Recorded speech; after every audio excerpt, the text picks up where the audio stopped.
Hi there, this is Love Johar. Thank you so much for tuning into this channel and thank you so much for watching this video.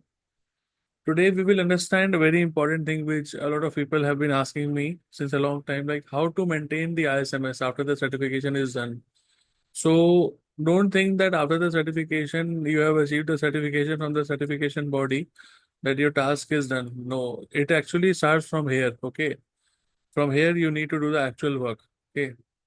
Now we need to see what all we need to do because after 1 year, you know that there is a surveillance audit, right? There is a surveillance audit after 1 year. So you need to be prepared for the surveillance audit because if you fail in the surveillance audit, again, it would basically end up in the revocation of the certification, right? So you have to make sure that, you take this very seriously.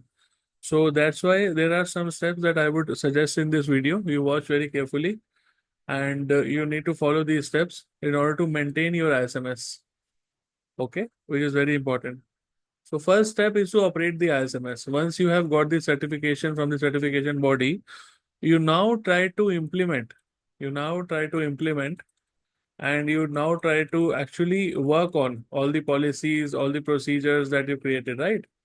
And you actually now make them practical. Okay. You make them practical, you make them in use, okay, for your organization. Okay. You basically work on them. Okay. You try to implement them in your organization. Okay. And by doing that, what you are doing actually, you are trying to operate the ISMS. Okay.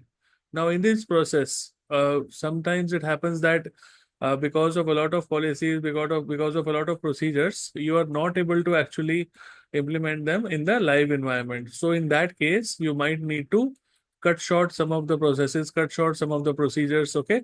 So, you need to basically operate the ISMS. You need to align them as per your production environment, right? That is the first and foremost important thing that you need to do. After that, you need to update the documentation. Okay. Now, see, business keeps on changing every day, right? Business will not be the same for 1 year or 2 year, whatever.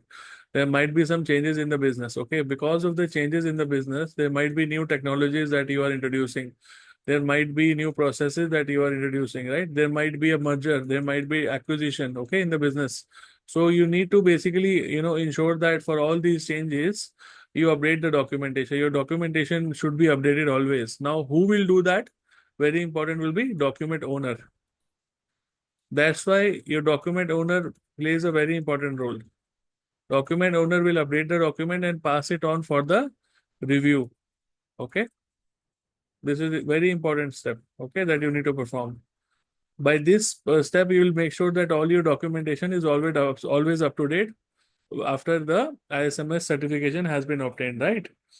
So after that, you review the risk assessment also because since your environment has changed, new threats, new vulnerabilities would have come in. So you need to perform the risk assessment again, and you send the results to the risk owners for review. Okay. And the risk owner, okay, will get back to you in terms of what are the new controls that needs to be implemented and all that, right? So you need to do that. Again, a part of the maintaining the ISMS after the certification, right? Then you need to monitor and measure the ISMS. Okay. Now, how we need to do that? Many people say monitor and measure. So basically, you need to understand whether there are any new security incidents that happened in the recent, in the recent environment that you can keep a track of. That's way you can, measure and monitor whether the ISMS that you put in place is working properly or not. Also, there would be some of the information security objectives that you must have defined during the implementation because it is a part of the clause to define the information security objectives. So these objectives you need to measure. For example, if one of the objectives was to make sure 50% reduction in the number of incidents, then you need to make sure whether the incidents are reducing 50% or not. Okay. If not, that means the ISMS is not going in the right direction. Okay. You need to basically watch out for this. Then you need to perform management review of all the above things that we have done, right? Management has to be informed. Okay, what are the changes in the ISMS? How the risk assessment is changing? Because management is giving you budget, right? Management will keep on allotting you budget for maintaining the ISMS. That's why management review meeting has to happen, and these minutes of meetings are very crucial for your maintaining the ISMS, right?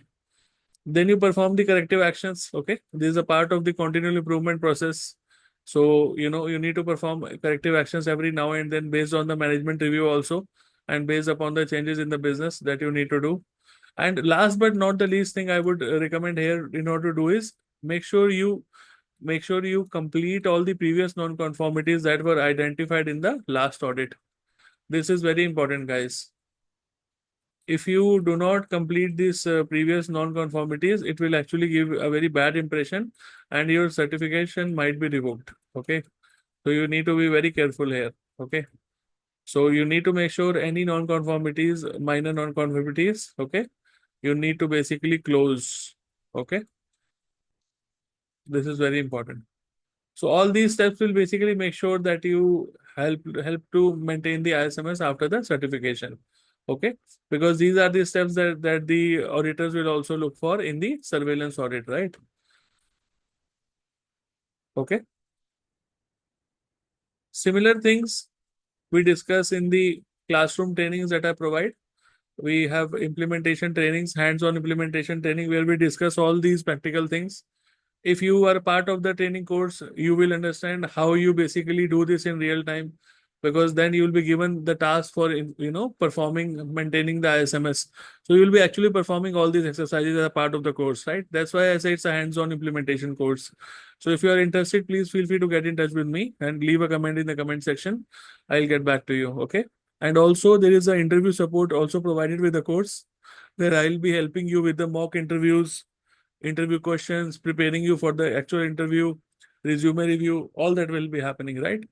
So that's all for there, guys. Thank you so much for watching. Take care. Bye bye.